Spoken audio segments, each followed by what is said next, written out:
Hello दोस्तों, कहानी कही अनकही में आपका स्वागत है। बाहर गेट पर स्कूटर रुकने की आवाज़ सुनकर दादी माँ ने खिड़की से बाहर देखा। उनकी पोती श्रुति बाहर खड़ी स्कूटर पर बैठे एक युवक को हाथ हिलाकर विदा दे रही थी। उनका चेहरा क्रोध से तमतमा उठा था। वही था ना? दरवाज़ा खोलते हुए उन्होंने ज़ोर से पूछा। कौन वही? उसका एक नाम भी तो है ना दादी माँ। देख श्रुति, मुझे ये सब बिल्कुल पसंद नहीं है। एक बार तेरी शादी हो जाए तो जो जी में आया करना। दादी माँ ने फिर जोर से कहा तो श्रुति चिढ़कर बोली, ऐसा कौन सा गलत काम करके आई हूँ जो इतना उपदेश दे रही हैं? मुझे तेरा उस लड़के से मेल जोल बिल्कुल पसंद नहीं। दादी, सागर मेरा कलीग है। उससे बात करने में या फिर कभी कभार स्कूटर पर लिफ्ट ले लेने में क्या बुराई है? और आप ये क्यों भूल जाती हैं कि जब आपको दमे का दौरा पड़ा था तो वही हमारे साथ रात भर अस्पताल में रुका था, हमारी मदद की थी। श्रुति ने समझाते हुए कहा। वो आखिर हमारा क्या लगता है जो हमेशा मदद के लिए तैयार रहता है? एक अनजाना लड़का? वो मेरा दोस्त है। श्रुति का चेहरा तन गया था। दोस्त? स्त्री पुरुष में या तो खून का संबंध होता है या फिर दाम्पत्य का। ये दोस्त मित्र कुछ नहीं होता, दादी ने कहा तो श्रुति चुपचाप उठकर भीतर अपने कमरे में चली आई। ये रोज की बात थी और बहस से कुछ फायदा भी होने वाला नहीं था। दादी माँ के तर्कों के आगे न किसी की कभी चली है न चलेगी। रही माँ की बात तो वो हमेशा मूक बनी रहती। अगर माँ ही बेटी का संबल ना बने तो किसी और से अपेक्षा रखना ही मूर्खता है। श्रुति बिस्तर पर औंधी पड़ी गहन सोच में डूब गई थी। मात्र 23 वर्ष की उम्र में ही उसने जैसे पूरा जीवन जी लिया है। देख लिए हैं सारे रिश्ते नाते, उनकी हदें, दीवारें, बंधन और बेड़ियां। उसका तो हर रिश्ते पर से विश्वास ही उठ गया था।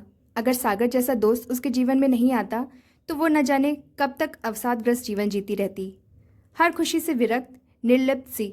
सागर से मिलने से पहले तक तो उसे जीवन का एकमात्र अर्थ दुख और संघर्ष ही लगता रहा था। जीवन का एक अर्थ आंतरिक आह्लाद भी है, उसे ये सागर ने ही तो समझाया था। तुम्हारे सांवले सलोने चेहरे पर विषाद की घनी काली बदलियां नहीं, मुस्कान का सूर्य दमकना चाहिए। श्रुति, यह जीवन ईश्वर की बहुत बड़ी देन है। इसे भार नहीं उपहार समझकर अपनाओ, तभी प्रसन्नता मिलेगी। सागर ने एक दिन अचानक ऑफिस की सीढ़ियां उतरते हुए कहा था, जिसे सुनकर श्रुति चौंक पड़ी थी। सागर उनके ऑफिस में नया नया ही तो आया था।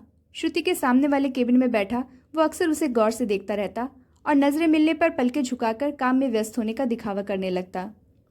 मैंने इस तरह टोक दिया, ऊपर से तुम कहकर संबोधित कर दिया, बुरा लगा क्या? उसने फिर पूछा तो श्रुति हड़बड़ाते हुए बोली थी, नहीं ऐसी बात नहीं है। अगर ऐसी बात नहीं है तो वादा करो कि अपने जीवन में मुस्कान को सबसे बड़ा स्थान दोगी। जीवन रोने का नाम तो नहीं है ना? वो तपाक से बोला तो श्रुति चिढ़ गई। आपको कैसे पता कि मैं रो रो कर जीवन काट रही हूँ? उसके इस सवाल पर तो सहसा मायूस हो गया था। उसकी पलकें भीग उठी थीं। धीमे स्वर में उसने कहा था, मैंने बचपन से अपनी माँ के चेहरे पर यही विषाद देखा है, तब तक जब तक वो चिर निद्रा में नहीं सो गई। क्या लेकर गई अपने साथ? जीवन भर वेदना की पोटली ढोती रही, अंततः वेदना ही आंचल में समेटे चली गई।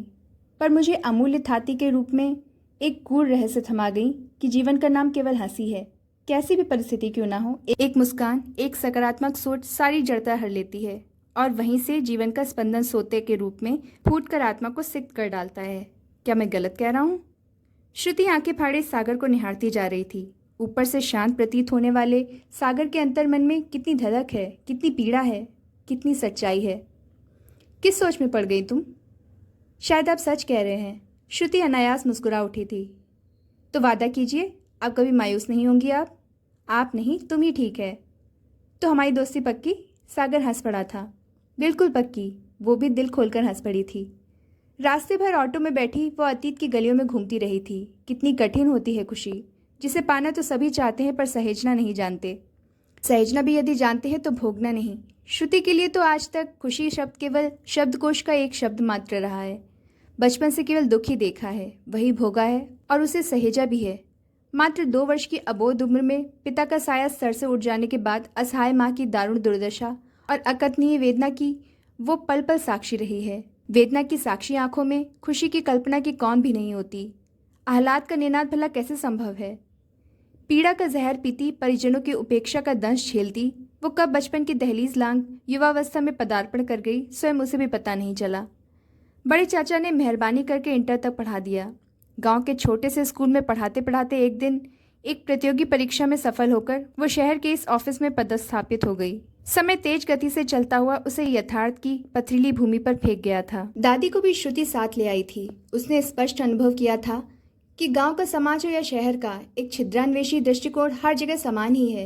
अब दादी माँ को श्रुति के ब्याह की चिंता के साथ साथ एक नौकरी पेशा लड़की के बिगड़ने का भय भी खाया जा रहा था। दादी के मीन में निकालते रहने से ज्यादा श्रुति को अपनी माँ का तटस्थ रहना खलता था। कभी कभी वो चिंतन और विषाद के घने कोहरों से घिर जाती। एक लड़की स्वयं अपना जीवन अपने ढंग से जीने के लिए क्यों स्वतंत्र नहीं है? भय, अविश्वास, चिंता, कातरता, लोक लज्जा, सहानुभूति, उपहास, व्यंग्य, उपेक्षा जैसे शब्दों की तीक्ष्ण चोट अपने अंतर्मन पर क्यों महसूस करने पर विवश है? ऐसे में सागर की गूढ़ बातें ही उसका संबल बनती। दादी माँ की अनर्गल बातों से तंग आकर उसने एक दिन सागर से कहा था, दादी कहती है मेरा तुमसे मिलना जुलना गलत है। आस पड़ोस के लोग भी बातें बनाते हैं। आखिर तुम्हारा मेरा रिश्ता ही क्या है? रिश्ता? रिश्ता है सखी। सखी? वो हंस पड़ी थी। हाँ, कृष्ण द्रौपदी को सखी ही कहते थे ना। सखी, मित्र, दोस्त एक ऐसा पावन रिश्ता है जो किसी मांग पर आधारित नहीं है, सर्वथा द्वेष और ईर्ष्या से रहित है, स्वार्थ से परे है, एक स्वर्गिक अनुभूति है। संबंध की पावनता है मैत्री। सागर ने गंभीर स्वर में कहा तो श्रुति भावुक हो उठी थी। सच कहते हो सागर, जाने क्यों तुमसे छोटी से छोटी बात भी बांट लेती हूँ। तुम्हें कुछ भी कहने में सहज रहती हूँ। जानती हूँ इसे प्रेम का नाम नहीं दे सकती, क्योंकि तुम्हें देखकर वो एहसास पनपता ही नहीं। बचपन से हमें घुट्टी में पिला दिया जाता है कि लड़की की मित्र केवल लड़की ही हो सकती है, पर यह बात गलत है। इसे स्पष्ट अनुभव कर सकती हूँ। दोस्ती स्त्री पुरुष की मोहताज नहीं होती श्रुति। व्यर्थ ही लोग भ्रम में पड़कर नए नए तर्क गढ़ लेते हैं। लो, मैं भी तुम्हें भाषण देने लगा। बस छोटी सी बात याद रखो, अगर तुम्हारा दृष्टिकोण सही है तो दूसरों का गलत दृष्टिकोण तुम्हारी सोच को और ठोस कर देगा। अपनी अंतरात्मा की सच्ची ध्वनि सुनो, लोगों की अनर्गल बातें नहीं। समझी सकी? बस उसी क्षण से श्रुति ने ठान लिया था कि वो इस सुंदर सुखद स्वर्गीय रिश्ते की नींव मजबूत करेगी। श्रुति, खाना लग गया है। माँ ने पुकारा तो वो चुपचाप आकर खाने के टेबल पर बैठ गई। दादी माँ का चेहरा अब तक तना हुआ था। माँ ने कहा, बेटा तेरे बड़े चाचा ने एक अच्छा रिश्ता बताया है।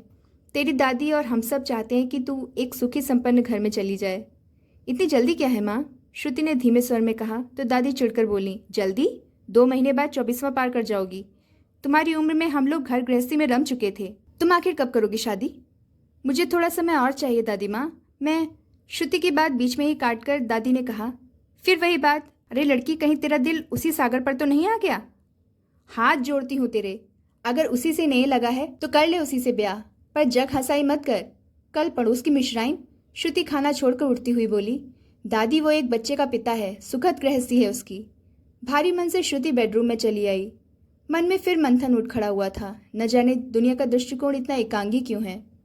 एक तरफ तो सागर कहता है ईश्वर के मंदिर का दूसरा द्वार मैत्री है, दोस्ती एक अभिव्यक्ति है, सक्रिय करुणा है जो जल स्रोत की तरह आत्मा को सिक्त कर मन का मालिन्य धो डालती है, और दूसरी ओर समाज है जो एक लड़की और लड़के के रिश्ते को सिर्फ एक ही तराजू पर तौलता है। उसका मन खिन्न हो उठा था। सुबह ऑफिस पहुंची तो मन का दर्द चेहरे पर स्पष्ट प्रतिभासित हो रहा था। क्या हुआ सखी? फिर मायूसी का घना अंधकार मुखमंडल को क्यों कालिमायुक्त कर रहा है? सागर ने अभिनय करते हुए पूछा तो वो फीकी हंसी हंसती हुई बोली, कुछ भी तो नहीं। कुछ तो है। मुझे दोस्त मानती हो ना, तो मुझसे अपना दर्द बांट कर मन हल्का कर लो। सागर ने स्नेह से कहा तो श्रुति अनायास सब कुछ बताती चली गई। सागर गंभीरतापूर्वक सब सुनता रहा, फिर बोला, पहले मेरी पत्नी विभा भी कुछ संदेह में थी, पर तुमसे मिलकर उसका शक दूर हो गया। उसने दिल से मेरी बात को समझा, और तुम जानती हो, आज उसे भी हमारी मित्रता पर नाज है। मुन्ना के जन्म के समय तुमने अस्पताल में उसकी जितनी सेवा की, उतनी सेवा केवल अपनी माँ या बहन ही कर सकती है। उसे इस बात का गहरे तक एहसास है। ये सब तुम क्या कह रहे हो? वो तो मेरा फर्ज था। श्रुति सकुचा उठी थी। सागर ने मन ही मन एक फैसला लिया और श्रुति से कहा, कल मैं तुम्हारे घर आ रहा हूँ तुम्हारी दादी को अपना रिश्ता समझाने। अगले दिन शाम को कॉलबेल बजी तो श्रुति ने दरवाज़ा खोला और आश्चर्य मिश्रित खुशी से खिल उठी। अरे विभा, तुम? सागर आ रहे थे तो मैंने सोचा मैं भी सबसे मिलाऊं। विभा मीठी सी मुस्कान के साथ बोली। कुछ ही देर में विभा श्रुति की माँ और दादी से घुल मिल गई। दादी, श्रुति की शादी की मिठाई कब खिला रही हैं? विभा ने अचानक पूछ लिया तो दादी ने कहा, ये लड़की तो शादी करना ही नहीं चाहती। न जाने इसके मन में क्या है। इसके मन में केवल आप लोगों की चिंता है और कुछ नहीं। मुझसे कह रही थी मैं बुढ़ापे में माँ और दादी को वो सारे सुख देना चाहती हूँ जिसकी कामना वो जीवन भर करती रही हैं। उसे यह भय सता रहा है कि शादी के बाद वो ठीक से अपनी जिम्मेदारी निभा भी पाएगी या नहीं। सागर ने कहा तो दादी गहन सोच में पड़ गई। फिर बोली, क्या शादी के बाद जिम्मेदारियां नहीं निभाई जा सकती? हमें कुछ नहीं चाहिए, बस श्रुति खुश रहे। मैं तो बस उसी के अच्छे भविष्य के बारे में सोचती रहती हूँ, इसीलिए कभी कभार दीन दुनिया की बात सुनकर डांट डपट देती हूँ। सागर ने स्नेह से दादी का हाथ थामते हुए कहा, दुनिया क्या समझती है, ये प्रश्न उतना महत्वपूर्ण नहीं है जितना ये कि मैं, आप, माँ जी या श्रुति क्या समझते हैं। यदि हमारे मन में और रिश्ते में सच्चाई है तो एक न एक दिन दुनिया भी इस सच्चाई को मानेगी। आप श्रुति के लिए अच्छा लड़का देखिए, वो जरूर शादी करेगी, आखिर वो मेरी दोस्त है। सच बेटा? दादी का हर्षातिरेक स्वर उभरा तो श्रुति ने प्रश्नवाचक निगाहों से सागर को देखा और उसकी आंखों में झलकता विश्वास ही मानो शब्द बनकर श्रुति के होठों से फूट पड़ा। ठीक है, मैं शादी के लिए तैयार हूँ। फिर सब कुछ मनचाहे ही घटता गया। एक अच्छे सुशिक्षित परिवार में श्रुति का रिश्ता तय हो गया।